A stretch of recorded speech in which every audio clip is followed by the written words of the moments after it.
Hello mga ka-Erneng, for today's video nga pala ay ipapasyal muli kayo sa Sirao Garden kung saan isa sa pinaka-paborito kong spot na napuntahan. At eto nakarating na po tayo mga ka-Erneng at dali-dali po akong pumasok sa loob dahil gusto ko talagang makita ulit itong Little Amsterdam dito sa Pilipinas. So dalawa po yan sila mga ka-Erneng at sobrang ganda talaga niyan mga ka-Erneng. Talagang mamamangha ka sa ganda niyan mga ka-Erneng.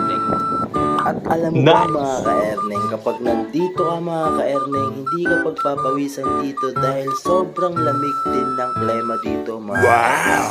Para kang nasa Sagada, Baguio ka-Erneng. Ayan mga ka-Erneng, talagang nag-focus ako sa part na yan kasi sobrang ganda talaga niyan mga ka-Erneng.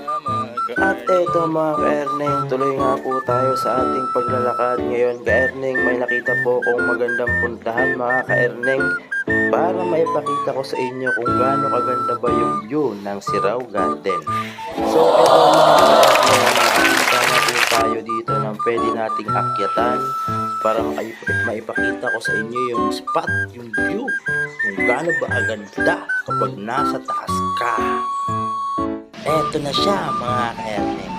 Ganyan po yung view kapag nandito ka sa taas. Dahan-dahan po yung binibidyohan para maipakita ko sa inyo mga ka-Erneng. Ang ganda sa mata mga ka-Erneng. Para ka talagang nasa ibang bansa. Hindi ka mag-asawa at hindi ka pagpapawisan kapag nandito ka mga ka-Erneng. And then tuloy po tayo mga ka-Erneng sa pagbaba. Pababa na po ako niyan mga ka-Erneng at pagbaba ko nga po mga ka-Erneng ay nakita ko itong napakagandang mga bulaklak dito na patok ngayon sa Valentine's Day. So mga ka-Erneng, naglakad ako dito sa parting gitna nito at nakita ko po yung parang bus na punong-puno ng maleta sa taas. So ngayon mga ka-Erneng, wala po tayong magawa at eto parang naglaro-laro na lang ako dito mga ka-Erneng. Ayan. So parang naging driver tayo dito. Talaga namang mag-e-enjoy ka pag nandito nga mga ka-Erneng. Kung ikaw ay patamad-tamad, puro plano, hindi mo to mararating.